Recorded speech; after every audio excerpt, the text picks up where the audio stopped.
السلام علیکم، کیسے ہیں بھائی صاحب؟ خیرت سے ہیں؟ وعلیکم السلام. آپ کیسے ہیں؟ ٹھیک ٹھاک. اللہ تعالیٰ کا احسان ہے، بہت مہربانی آپ. اچھا، میں کہاں اہل سے کال سنت کر سے رہے ہی ہیں ہوں. جی؟ جان سے بھائی کہاں سے کال کراچی. کر رہے ہیں؟ کراچی، اوکے. کراچی حکم پاکستان. کریں. کراچی پاکستان. میں اہل سنت سے ہوں. ان کو سنتا تھا میں، اپنا انجینئر صاحب. جی سر. تو میری اپنی بھی ریسرچ تھی، سیرہ میں نے خود بھی پڑھی ہوئی تھی. اور لیکن یہ جب دو چیزیں میں نے جب دیکھی نا، یہ حدیث ثقلین ہاں اور قرآن اور علی جی. ایک دوسرے سے جدا نہیں ہوں گے. تو پھر اس کے بعد میرا تھوڑا سا وہ بالکل قدرتی، پھر رینڈملی کوئی آپ کی ویڈیو آ گئی. اور اس کے بعد باتیں کھلتی گئیں. مجھے تھوڑی سی چیزیں ایک پوچھنی تھی. جی سر. ایک تو یہ نبی کا قتل ہوا تھا، جی یہ میں نے آپ کی جی ایک ویڈیو دیکھی. جی. اس پہ مجھے حوالے دے دیں گے؟ تو اس میں حوالے بہت ہیں. نبی صلی اللہ علیہ وسلم کے قتل ہوئی ہے، میں دکھا دیتا ہوں آپ کا حوالے. کیا کتب سے حوالے ہیں چاہیے، یا مخالفین کے کتب سے؟ کس کتب سے چاہیے؟ دونوں سے دے دیں. پہلے مخالفین سے دے دیں، تاکہ ابھی تو میرے گھر پہ جھگڑا ہو گیا اس بات پہ. کوئی بات. کیونکہ میں نے عائشہ کے بارے میں کچھ بہت زیادہ کچھ یہاں پہ گھر پہ بات کر دی. وہ سنی گھرانہ ہے تو جھگڑا ہو گیا. جی تو یہ بھی ایک مصلیت ہے. تو والد صاحب نے کہا ایسی باتیں نہیں کرو، مار دیں گے تمہیں. جی. اچھا میں آپ کو دکھا تو دیتا ہوں یہاں بھائی، پہ یہ بہت ساری کتابوں میں ہے. مجھے حوالے چاہیے ان کے. جی حوالے دے دیتے ہیں. دیکھیں یہ کتاب المستدرک علی الصحیحین للحاکم النیسابوری، حاکم نیسابوری کی کتاب ہے مستدرک. یہاں پر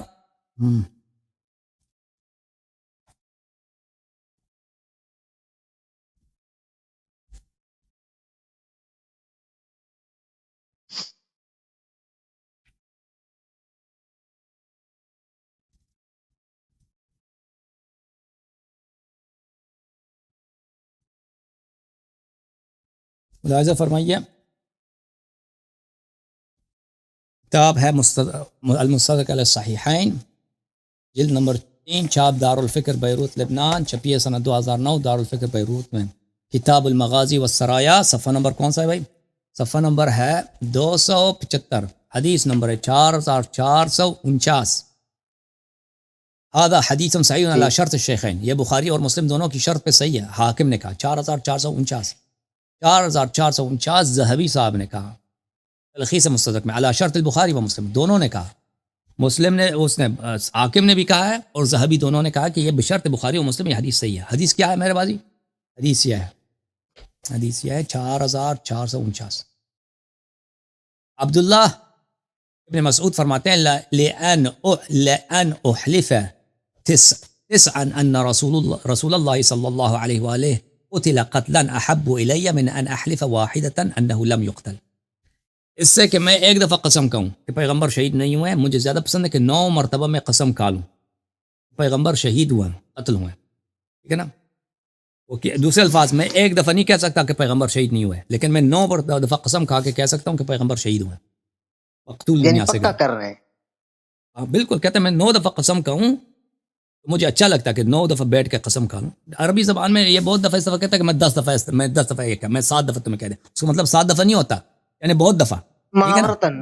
محاورتاً میں مثلا ایک آدمی سے بات کر رہا ہوں نا، میں نے ایک دفعہ 2 مرتبہ اس کو سمجھا دیا مسئلہ اس طرح، پھر میں اس کو کہا میں نے 10 دفعہ تجھے کہہ دیا بھائی، وہ ہوتا ہے یعنی میں بہت دفعہ کہہ دیا. ظاہر یہ لگتا ہے کہ وہ کہہ رہے ہیں کہ میں جتنا مرضی میں قسم آپ چاہتے ہیں میں قسم کھاتا ہوں کہ پیغمبر شہید ہوئے ہیں، اور میں ایک دفعہ بھی قسم نہیں کہوں گا کہ وہ شہید نہیں ہوئے.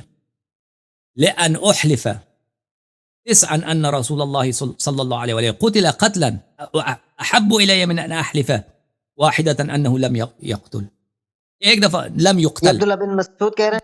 عبداللہ بن مسعود، عبداللہ بن مسعود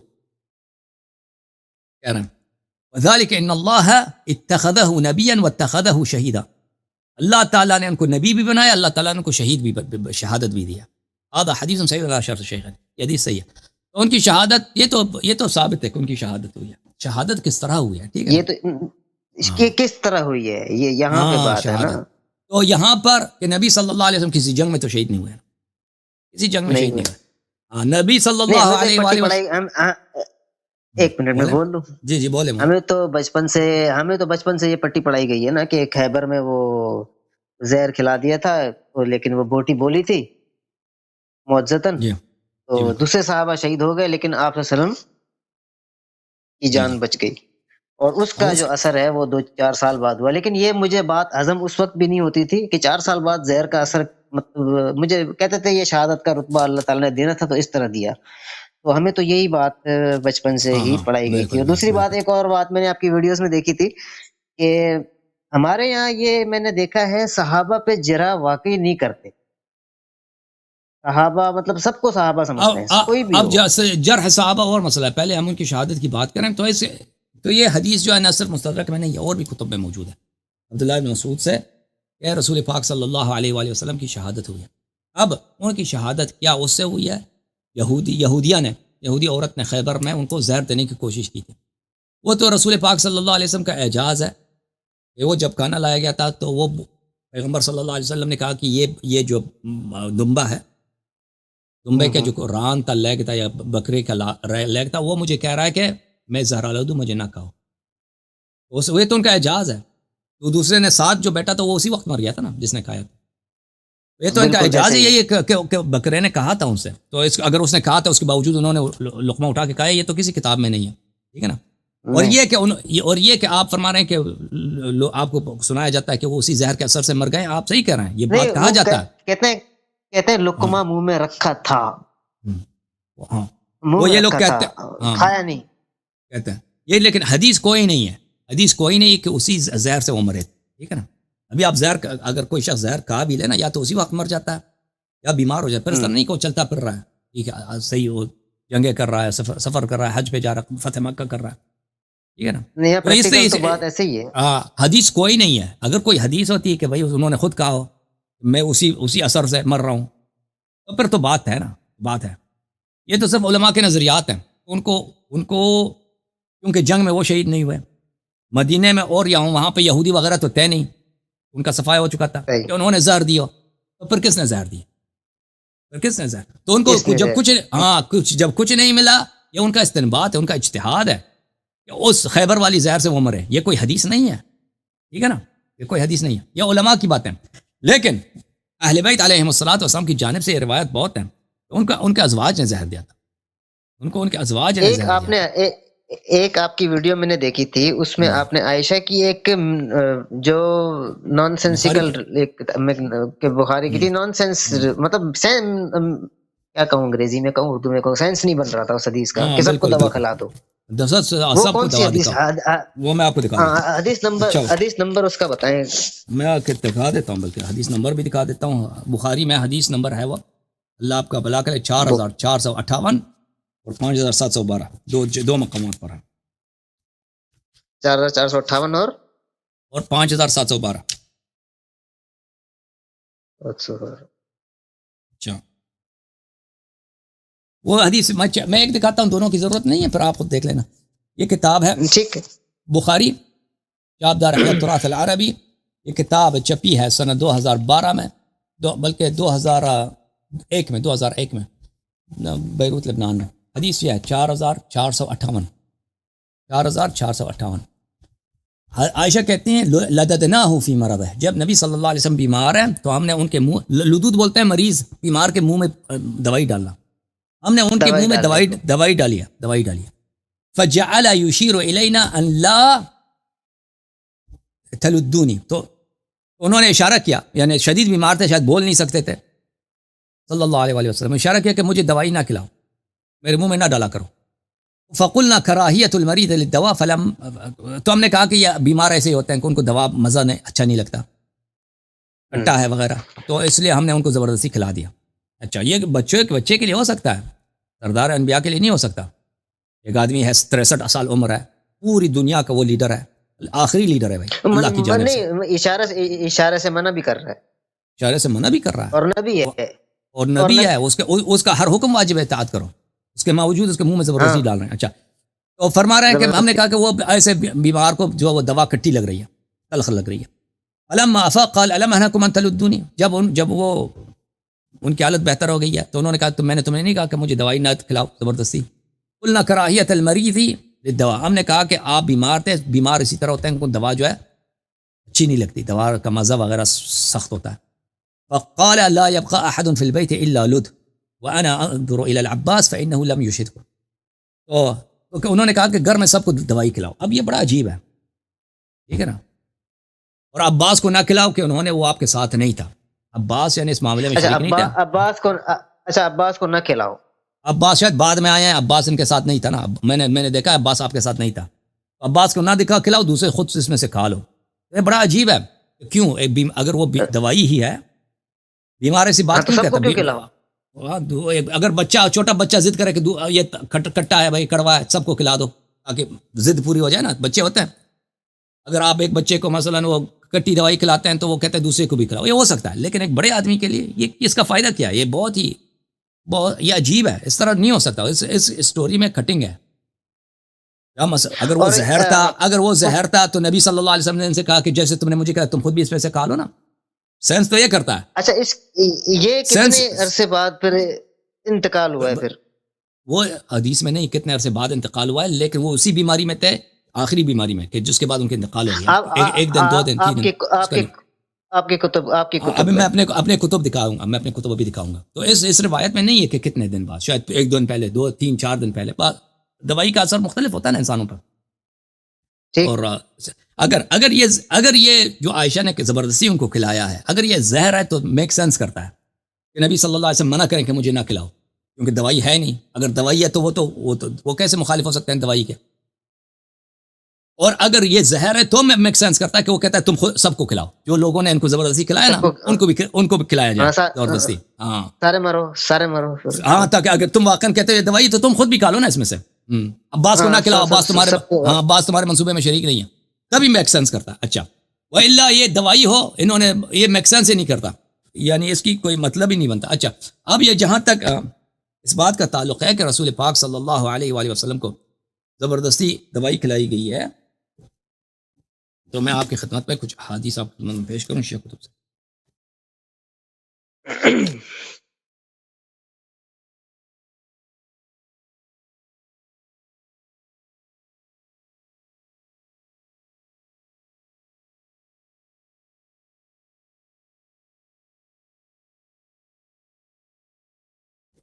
یہ کتاب بحار الانوار جلد نمبر 22 ہے.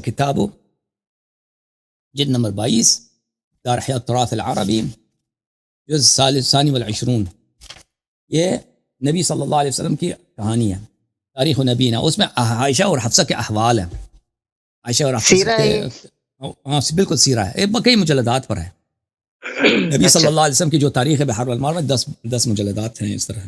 اس میں جلد نمبر 22 جو ہے اس میں یہ ہے، وہ روایت کرتے ہیں کتاب علی بن ابراہیم قمی سے کہ رسول اللہ صلی اللہ علیہ وسلم نے حفصہ سے کہا کہ میرے بعد خلافت تیرے والد کو ملے گی. اور کیونکہ وہ حفصہ جو ان کو نبی صلی اللہ علیہ وسلم کو تنگ کر رہے تھے کہ آپ اپنے بیوی ماریا کے پاس کیوں جاتے ہیں، کیونکہ ماریا بڑی خوبصورت تھی اور وہ ایک بچے کا ماں بھی تھی نا. اللہ تعالیٰ نے ان کو بیٹا بھی عطا کیا تھا، ابراہیم علیہ السلام، پھر ان کی وفات ہو گئی تھی. تو آپ ان کے پاس کیوں جاتے ہیں؟ ہاں، تو نبی صلی اللہ علیہ وسلم نے کہا کہ میں آپ کو ایک بات بتاتا ہوں، تم کسی کو نہیں بتانا، اگر کسی کو تم نے بتایا تو تم پر اللہ کی لعنت ہے، خلافت تیرے باپ کو ملے گی میرے بعد. تو اس نے کہا کہ چلے میں کسی کو نہیں بتاتا، آپ مجھے بتایا کہ آپ کو کس نے بتایا؟ انہوں نے کہا اللہ نے مجھے بتایا. تو وہ حفصہ نے پھر عائشہ کو بتایا، عائشہ نے ابو بکر کو بتایا، ابو بکر نے عمر کو بتایا. جب یہ آپس میں ان کو پتہ چل گیا کہ پیغمبر صلی اللہ علیہ وسلم کو واقعاً انہوں نے کہا ہے کہ اگر وہ دنیا سے چلے جائے ابو بکر خلیفہ بنے گا، تو انہوں نے تہیہ کر لیا. انہوں نے کیا تہیہ کیا؟ بلے تہیہ کیا انکان بلے اجتمعوا اربعۃ علی ان یسموا رسول اللہ صلی اللہ علیہ وآلہ وسلم.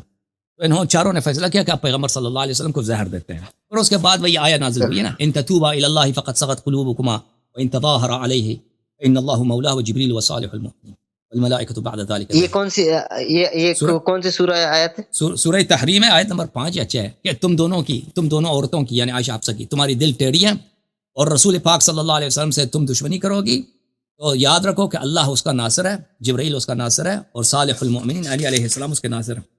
اچھا، اس ایک اور میں آپ کو حدیث دکھاؤں، ایک اور حدیث بھی آپ کو دکھاؤں.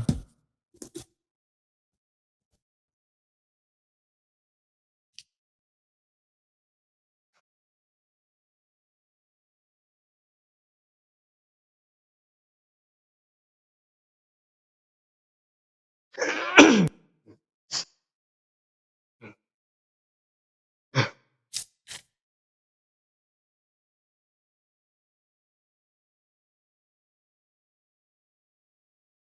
یہ کتاب الخرائج والجرائح میں ہے، حضرت امام حسن مجتبی علیہ السلام نے کہا کہ میں اسی طرح جس طرح نبی صلی اللہ علیہ وسلم کو زہر دیا گیا تھا اسی طرح زہر سے مرے تھے، میں بھی زہر سے مروں گا اور میری بیوی مجھے زہر دے گی۔ بحار الانوار ہے، جلد نمبر یہ جلد نمبر 44 ہے، 44 چابدار الاحیاء تراث العربی، صفحہ نمبر 153 میں، حدیث نمبر 23۔ امام حسن مجتبی علیہ السلام نے فرمایا کہ بھلے انہوں نے اپنے اہل بیت سے کہا انی اموت بالسم کما مات رسول اللہ صلی اللہ علیہ وآلہ، قالوا من يفعل ذلك قال امرأتی جعدہ بنت الاشعث بن قیس، میں اسی طرح مروں گا جس طرح رسول پاک صلی اللہ علیہ وسلم کی وفات ہو گئی، یہ زہر سے ہے۔ لوگوں نے پوچھا کون آپ کو، ان کے اہل بیت نے پوچھا کون آپ کو زہر دے گا؟ انہوں نے کہا میری وائف، میری زوجہ جعدہ ابن اشعث ابن قیس۔ اشعث ابن قیس جو تھا وہ ایک صحابی تھا اور وہ ابو بکر کا بہنوئی تھا، تو اس کی بیٹی سے امام حسن علیہ السلام نے کئی شادیاں تھیں، انہی سے شادی کی ان کی بیٹی سے، اس کی بیٹی سے، تو اس نے ابو بکر کی جو ہے بتیجی بنے گی، ابو بکر کی بتیجی یا ستیلی بتیجی، اس طرح ابو بکر کی بتیجی سے، بتیجی نے بہنوئی سے، نہیں بھانجی سے، ان کی بانجی سے، ابو بکر کی بانجی نے انہوں نے زہر دیا تھا۔ جی اوکے، مزید بولا۔ اچھا دوسرا یہ تھا کہ بی بی فاطمہ پر حملہ، جی یہ اس کے بارے میں کہا جاتا ہے کہ سلیم بن قیس کی کتاب ہے، اسی میں یہ واقعہ ہے۔ نہیں ابھی آپ سے پہلے ایک شخص آیا نا، آپ سے پہلے ایک شخص آیا، اس نے اسی سوال کیا، میں نے اس کو حوالے دیے۔ آپ اسی یہی جو پروگرام ہے نا، اس سے 1 گھنٹے پہلے چلے جائیں۔ آپ سے پہلے یہاں پہ ایک شخص آئے تھے، وہ لاہور سے ایک نوجوان تھے، انہوں نے یہی سوال کیا تھا، کہتا ہے انجینئر صاحب یہی کہتے ہیں، تو میں نے اس کو حوالے دکھا دیے تھے۔ اب دوبارہ دکھانے کی ضرورت نہیں ہے، آپ سے پہلے 1 گھنٹہ پہلے ایک شخص دیکھ چکا ہے اسی کلپ میں۔ پروگرام یعنی کہ اس کے علاوہ ہے، اس کے علاوہ حوالے ہیں بہت زیادہ، ہاں میں حوالے دکھائیں، یہی جو پروگرام ہے اسی کلپ کو آپ ریپلے کر دیں۔ ابھی جو آپ کی سوال ہے نا، اس سے 1 گھنٹے پہلے چلے جائیں لگ بھگ، اس میں آپ کو مل جائے گا وہ۔ اوکے اچھا مجھے دوسرا یہ پوچھنا تھا کہ اہل بیت میں یہ صرف 5 ہیں؟ اہل بیت علیہم الصلوۃ والسلام رسول پاک صلی اللہ علیہ وسلم کے زمانے میں جو زندہ تھے، جن کی پیدائش ہوئی تھی، وہ 5 ہی تھے۔ رسول اللہ صلی اللہ علیہ وآلہ، امیر المؤمنین علیہ السلام، فاطمہ زہرا سلام اللہ علیہا، امام حسن امام حسین علیہ السلام، ان کے زمانے میں جن کی پیدائش ہوئی تھی وہی 5 تھے۔ لیکن آئے تطہیر میں جو لوگ شامل ہیں ان میں 9 اور بھی شامل ہیں، لیکن ان کی ولادت نہیں ہوئی۔ امام زین العابدین علیہ السلام، امام باقر علیہ السلام 12ویں امام تک، یہ امام حسین علیہ السلام کے صلب میں تھے، وہاں پہ موجود تھے، لیکن امام حسین علیہ السلام کے صلب میں، تو ان کی پیدائش نہیں ہوئی تھی۔ پنجتن پاک جو ہیں رسول پاک صلی اللہ علیہ وسلم کے ساتھ وہاں پہ تھے، وہ مدینہ منورہ میں قصا کے اندر اور مباہلہ کے میدان میں اور دوسرے مقامات پہ، ان کی فضیلت ہے اور بڑی فضیلت ہے۔ یہ سارا مجھے پتا ہے، یہ سارا مجھے باقی یہ کلیئر ہے۔ میں صرف اتنا پوچھنا چاہ رہا تھا، یہ اہل بیت میں آپ کہتے ہیں یہ 5 ہیں، باقی آگے کے جب ہم کہتے ہیں 5 ہیں یعنی دوسرے صحابہ ازواج نہیں ہیں، اس کا مطلب یہ نہیں ہے کہ اہل بیت میں ازواج تو نہیں ہے، باقی ائمہ علیہم السلام نہیں، لیکن رسول اللہ صلی اللہ علیہ وسلم کے زمانے میں باقی ائمہ کی پیدائش نہیں ہوئی تھی۔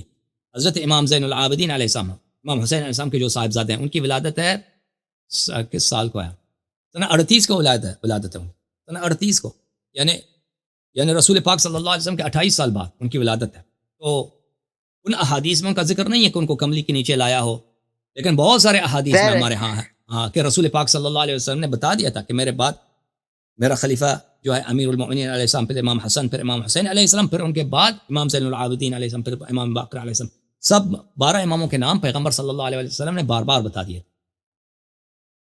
اچھا اصل میں ایک اور بات تھی، یہ جیسے اہل سنت میں یہ ہے کہ حدیث تو اس کی حدیث سائنسز آپ کو پتہ ہے یہ کرتے ہیں، نہیں سمجھا، سوال نہیں سمجھا آپ دوبارہ کہنا۔ حدیث سائنس جو ہے کس سے حدیث لینی ہے، اہل سنت میں یہ طریقہ ہے نا، یہ سکہ راوی ہے، یہ اس نے اس سے سنا، اس سے سنا، کوئی منقطع نہیں ہے، کوئی مطلب یہ اس طرح وہ پھر اس طرح یہ تصدیق کر کے اور صحیح کرتے ہیں کہ بھئی اس کا ایماندار آدمی تھا، جھوٹا نہیں تھا، سچا تھا، یادداشت کیسی تھی، کریکٹر کیسا تھا، یہ چیزیں ہیں نا ساری حدیث سائنس میں. فقہ جعفریہ میں کیا طریقہ کار ہے کہ مقصد ائمہ کی ہمارے تک بات جو پہنچے گی وہ مطلب اس کی ہم تصدیق کیسے کریں گے کہ وہ صحیح بات انہی کی بات ہے ہم تک پہنچی ہے؟ یہ جو ہے نا یہ لوگ جو کہتے ہیں کہ ہمارا طریقہ کار یہ ہے کہ ہم صرف ثقات سے لیں گے جماعت مخالفین. پھر میں شیعوں کے متعلق بات کروں، پہلے مخالفین کے متعلق بات کرتا ہوں. ٹھیک ہے.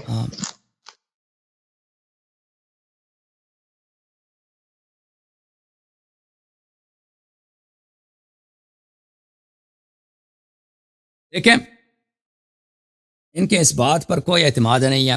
یہ کہہ رہے ہیں ہم صرف ثقات سے لیں گے. توثیق کیسے ہوتی ہے کہ فلان شخص اس کا حافظہ کیسا تھا، اس کا ذاکرہ کیسا تھا، یا اس کی جو ہے یادداشت کیسی تھی، سچا تھا جھوٹا تھا. یہ سب باتیں لوگوں کے اجتہاد ہیں، لوگوں کے نظریات ہیں. اوکے، بہت کم ایسے لوگ ہیں جنہوں نے کسی کو دیکھا ہے، شہادت دی ہے کہ اچھا آدمی تھا، برا آدمی تھا، یا ان کی جو شہادات ہیں یہ سب لوگوں کے اجتہاد. مثلا ایک شخص ہے 200 سال بعد آیا، وہ اپنے سے 150 سال پہلے والے آدمی کے متعلق کہہ رہا ہے کہ یہ سچا ہے یا جھوٹا ہے. یا مثلا ایک شخص 700 سال کے بعد آیا، جیسے ذہبی صاحب ہیں، جیسے ابن حجر عسقلانی 800 سال کے بعد آیا، وہ پہلی صدی دوسری صدی کے روات کے متعلق کہتا ہے کہ یہ صحیح ہے یا غلط ہے. تو ان باتوں کا کوئی بھروسہ نہیں ہے. اور ان کے علماء جو تھے اکثر جو توثیق کرتے تھے اور جو جرح تعدیل کرتے تھے، یہ تعصبات کے بنا پر یا ذاتی مفادات کے بنا پر. میں ان کے ایک بہت بڑے محدث ہیں اور بہت بڑے جرح و تعدیل کے بہت بڑے سورس ہیں، علی ابن المدینی، ان کا متعلق ایک جملہ دکھانا چاہتا ہوں. یہ کتاب سیر اعلام النبلاء لکھی ہے ذہبی صاحب نے. ذہبی صاحب خود جرح و تعدیل میں، معرفت احادیث میں ان کا ثانی نہیں. یہ جز نمبر 11 ہے، رسالہ میں چھپی ہے. علی ابن المدینی، خا دال میم سین، یعنی بخاری میں اس کے روایات بہت ہیں، ابو داود میں، مسلم میں اور نسائی میں روایات بہت ہیں. یعنی صرف ترمذی نے ایسے حدیث نقل نہیں کی، باقی سب نے روایت کی. الشیخ الامام الحجہ، دیکھیں القاب کیا ہیں، شیخ امام حجت امیر المؤمنین فی الحدیث. اس سے بڑھ کر اس کا کوئی لقب ہو ہی نہیں سکتا. اب مثلا بخاری ہے، اس کو کہتے ہیں لوگ امیر المؤمنین فی الحدیث کہتے ہیں. احمد بن حنبل ہے، یعنی یہ تاریخ، دنیا تاریخ میں ان علماء میں ہے کہ حدیث میں سب سے بڑے عالم تھے. ابو الحسن علی بن عبداللہ المدینی المعروف بن المدینی. اچھا، بخاری مسلم سب نے ان سے حدیث نقل کیا. احمد بن حنبل کا استاد ہے، حدث عنہ احمد بن حنبل. اب احمد بن حنبل کا استاد ہے. وہ ابو عبداللہ ہے البخاری و ابو حاتم و ابو داود. بخاری نے بھی اس سے حدیث نقل کیا. ابو حاتم الرازی نے اس سے حدیث نقل کیا. ان کے متعلق ان کے شاگرد ابو حاتم الرازی کہتے ہیں کان علی بن المدینی علم فی الناس فی معرفت الحدیث والعلل. علی بن المدینی اپنے زمانے میں علم تھے، یعنی علم بولتے ہیں جھنڈا، یعنی اتھارٹی تھے، سب سے بڑے اتھارٹی تھے. کس کے؟ معرفت احادیث کے اور روات کی پہچان میں. وکان احمد بن حنبل لا یسمیہ انما یکنیہ تبجیلا له. ما سمعت احمد سماہ قط. احمد کبھی احترام سے اس کا علی بن مدینی کا نام نہیں لیتے تھے، احترام سے ان کا نام نہیں لیتے تھے، ادب میں، احترام میں، کیونکہ ان کے استاد تھے. اور میں نے کبھی نہیں سنا کہ ان کا نام لے، صرف ان کے کنیے سے پکارتے تھے. اچھا، ابو الحسن کہہ کے پکارتے تھے. ابی داود احمد بن حنبل اعلم ام علی؟ فقال علی اعلم باختلاف الحدیث من احمد. ابو داود سجستانی نے کہا کہ وہ احمد بن حنبل سے بھی عالم تھے اختلاف احادیث وغیرہ میں. اچھا، وقت میں آپ کا نہ لوں، اس کی بڑی تعریفیں ہیں.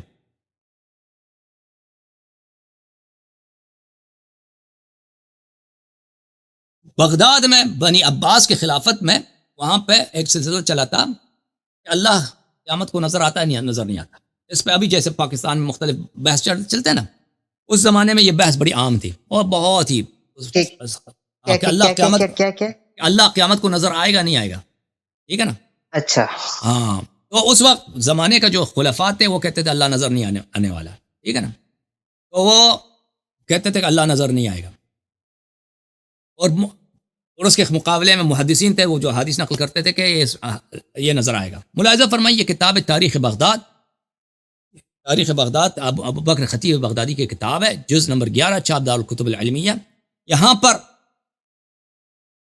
روایت ہے کہ معتصم کے زمانے میں، معتصم عباسی کے زمانے میں ابن ابی داود اس نے چغلی لگا دی ابن ابی داؤد کون ہے؟ ابو داؤد سجستانی جو صحاح ستہ میں سے ایک کا مصنف ہے، اس کے بیٹے ابن ابی داؤد. اس نے چغلی ابن ابی داؤد نے چغلی لگا دی کس کے پاس؟ معتصم کے پاس. یا امیر المؤمنین هذا يزعم یعنی احمد بن حنبل ان اللہ تعالی یرا فی الآخرہ، اے خلیفہ وقت ہے بادشاہ سلامت، یہ احمد بن حنبل جو ہے اس کا عقیدہ یہ ہے کہ اللہ قیامت کو نظر آئے گا. اچھا تو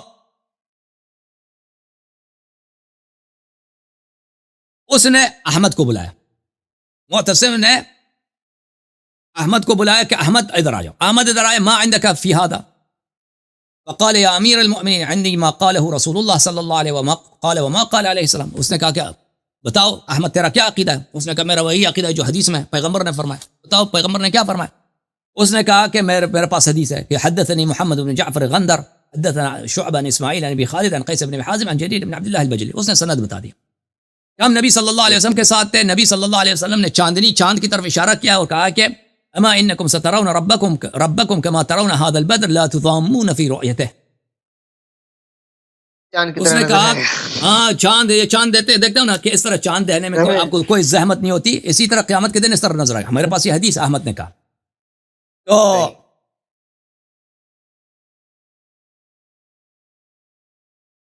احمد تو بڑا خوش تھا. احمد کے پاس دلیل ہے. احمد نے ابو داؤد کو کہا کہ تو نے بھائی میری چغلی لگا دی ہے، انظر اس کا کیا جواب دے گا. اس نے کہا کہ انظر فی اسناد هذا الحدیث. اس نے کہا کہ اس حدیث کے سند کو میں چیک کروں گا کہ بھئی یہ حدیث ضعیف ہے یا نہیں ہے. اس نے بڑا محنت کیا بھئی ابن ابی داؤد نے کہ اس حدیث کے سند میں کوئی وہ اس کو ضعف مل جائے. اس کو ضعف کچھ بھی نہیں ملا، اس میں کوئی ضعف نہیں ملا. اس نے کیا کیا؟ فوجہ ابن ابی داؤد الى علی بن المدینی وهو بغداد مملق ما يقدر على درہم. اس نے بلا دیا علی المدینی کو بلایا اپنے پاس. علی بن المدینی کون ہے؟ احمد بن حنبل کا استاد ہے. اور وہ کیا؟ وہ بڑا ہی فقیر آدمی ہے. اس کے پاس ایک درہم بھی نہیں، ایک آنا پیسہ بھی نہیں ہے.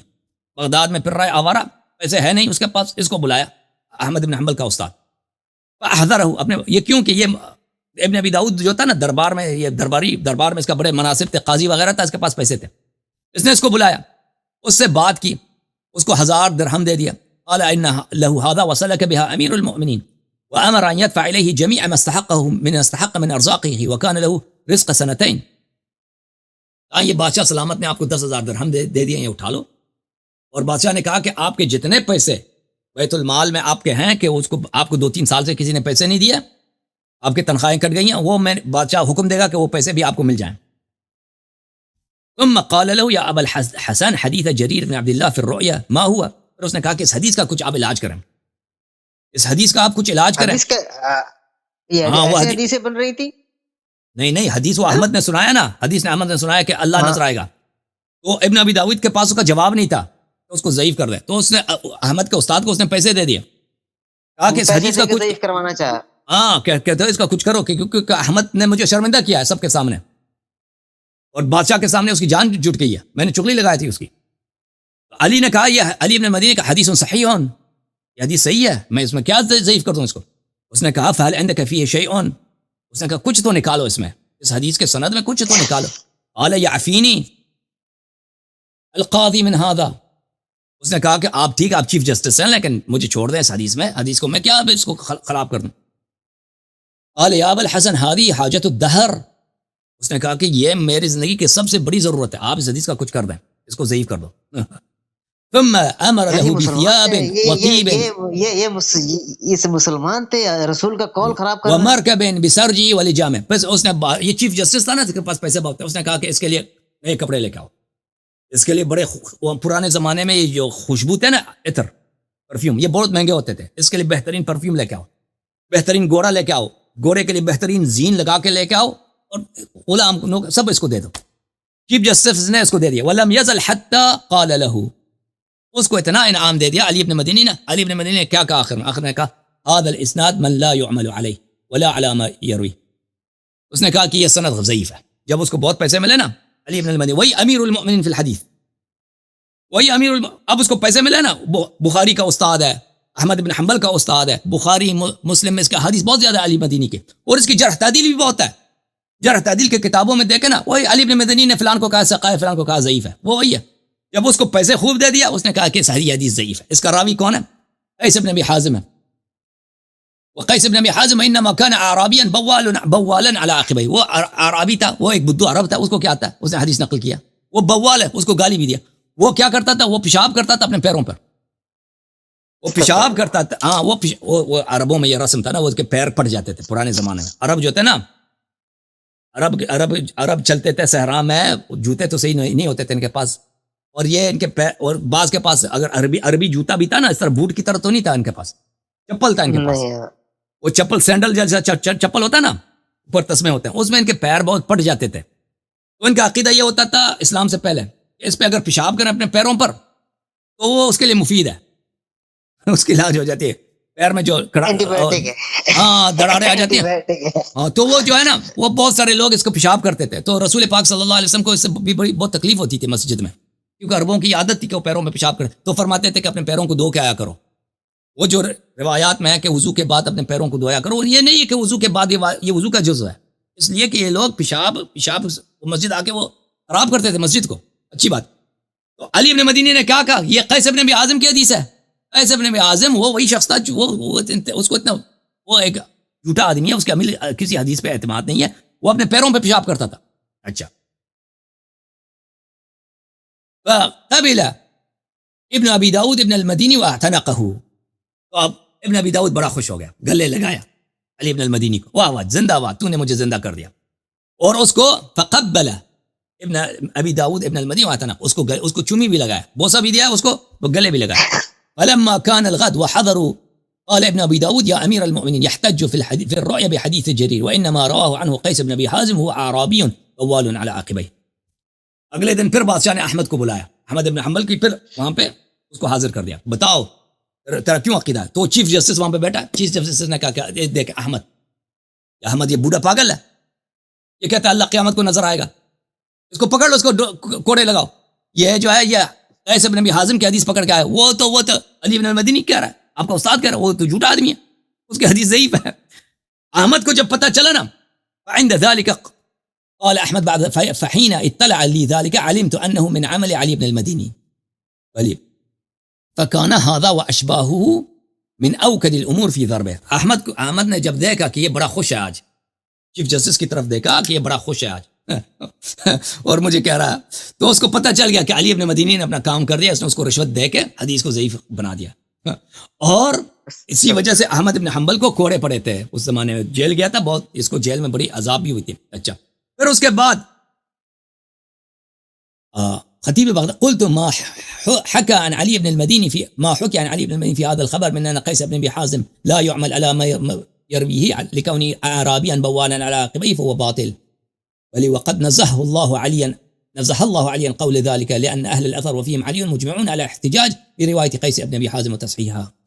کہتے ہیں یہ بات جو علی ابن المدینی سے مروی ہے اس حدیث میں، یہ قیس بن ابی حازم ایسا نہیں تھا، وہ جھوٹا نہیں تھا، اس نے پیسے لے کے ایسا کیا ہے، تو وہ خود دوسری مقامات پہ علی ابن المدینی نے شہادت دی کہ وہ قیس صحیح آدمی تھا، لیکن یہاں پہ پیسے جب اس کو ملے ہیں تو کہنے کا مقصد یہ ہے میرے عزیز، یہاں پہ اس کو پیسے ملے ہیں، اس نے حدیث کو صحیح بنا دیا، حدیث کو معاف کیا، حدیث کو ضعیف کر دیا۔ تو اسی طرح دوسرے بہت سارے مقامات ہیں، اس کی تعداد بہت زیادہ، اگر میں کسی وقت بات کروں کہ تعصب کے بنا پر، بالخصوص تعصب کے بنا پر، کہ ان کو جب اندازہ ہو جاتا تھا، اکثر آپ کو بھی سنا ہے سکیم بخاری،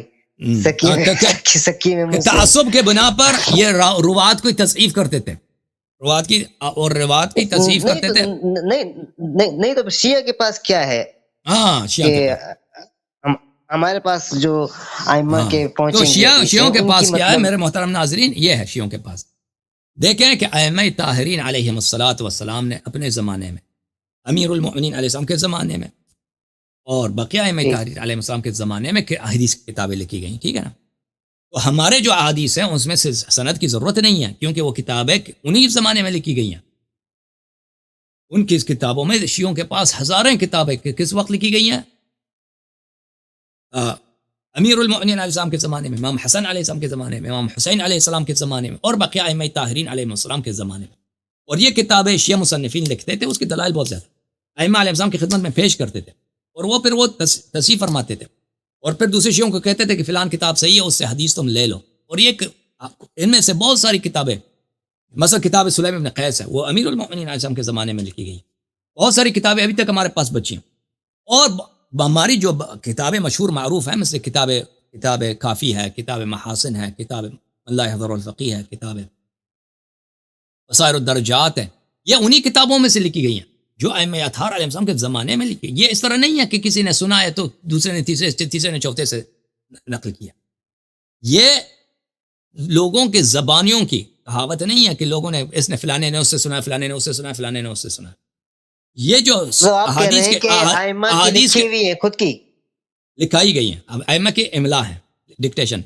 تو یہ جو احادیث کے ساتھ جو اسانید ہیں، یہ اسانید حدیث کے اجازات ہیں، نہیں یہ کس طرح انہوں نے کسی سے سنا ہو، فلانے نے فلانے سے سنا ہے. ٹھیک ہے، یہ اجازہ ہے کہ کلینی صاحب کے 5000 کتابوں کے اجازے موجود ہیں.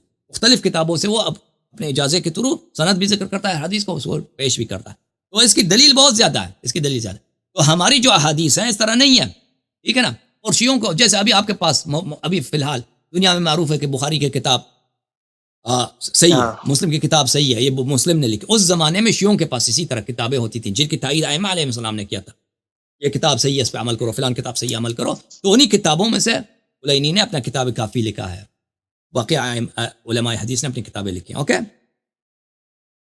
اوکے شکریہ. لیکن میرا اصل جو دماغ میرا جو اس طرف آپ کی طرف جو آیا نا شیعہ کی طرف، وہ جب آپ نے یہ حدیث بتائی کہ قرآن شریف لے کر آئے حضرت علی ابو بکر کے پاس، لے کر آئے، انہوں نے نہیں لیا.